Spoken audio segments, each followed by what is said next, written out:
Olá, seja bem-vindo ao canal Chave de Leitura. Hoje começa uma nova série aqui no canal chamada Pílulas de Tardança. A ideia é fazer vídeos curtos sobre livros longos, demandantes ou onde dá vontade de morar.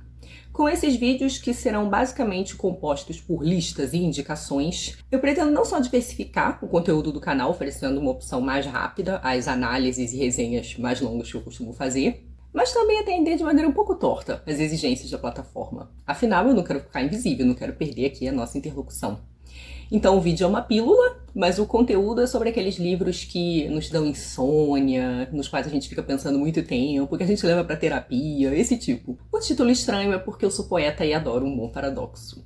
Hoje, então, eu começo falando de 3 dos livros mais difíceis que eu já li, e eu começo com ele, não poderia ser outro, Jorge Luis Borges com o Aleph. Esse livro que eu peguei para ler na faculdade, depois de ouvir a conversa dos outros numa aula, e foi por onde eu comecei a ler o Borges, e como vários de vocês vêm me falar quando vocês veem minha resenha do Aleph, ou os vídeos do projeto Lendo Aleph, eu também entendi vários nadas.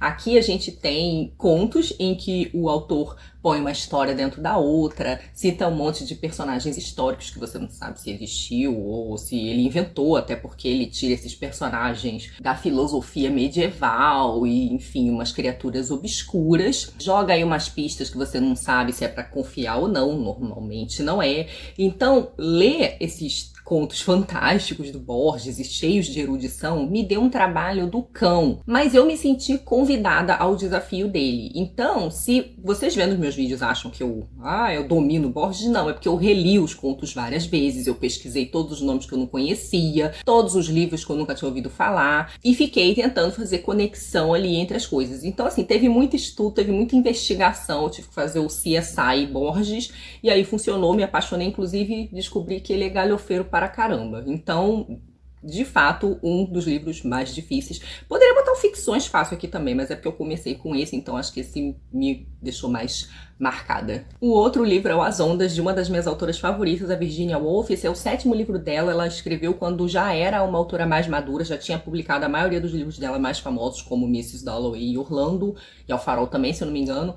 E nesse livro, a gente tem 7 personagens que a gente só vai descobrir quem são muito lentamente pelos pensamentos deles. A única função do narrador de terceira pessoa aqui é falar da passagem do tempo, e toda a informação sobre os personagens a gente tem a partir da cabeça deles. Só que eles não estão ali pensando racionalmente como a gente costuma ver em romance tradicional. Eles estão ali tendo sensações, medos, lembranças, tudo misturado, angústia, sentimento misturado com sensação, misturado com pensamento, misturado com lembrança, uma coisa louca. Eu me lembro que quando eu fui ler esse livro, eu tive que fazer anotação no final, eu confundia alguns personagens.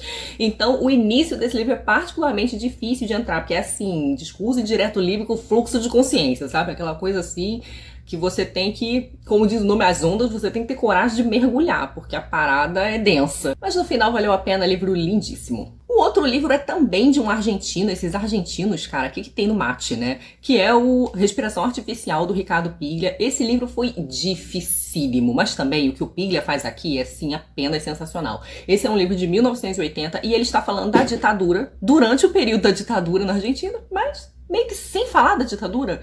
Então ele cria esse livro cheio de alusões e de coisas cifradas. É um livro epistolar, mais ou menos. Então ele tem o relato de um homem falando sobre o processo de escrita de um livro, ele tem a correspondência trocada entre 2 personagens, ele tem uma série de cartas de várias pessoas, existe a figura de um censor aqui que fica lendo essas cartas, tentando descobrir o que as pessoas estão dizendo.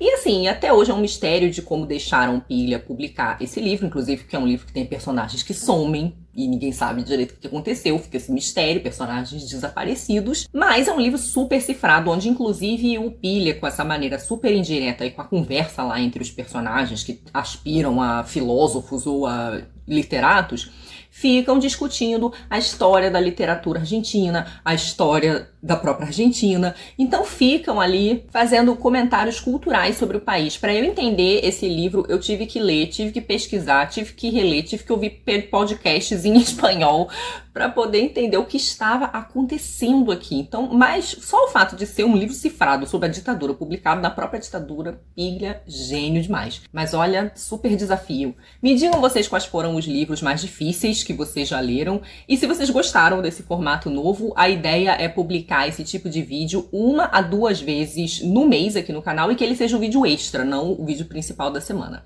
É isso, beijinhos e até a próxima. Tchau!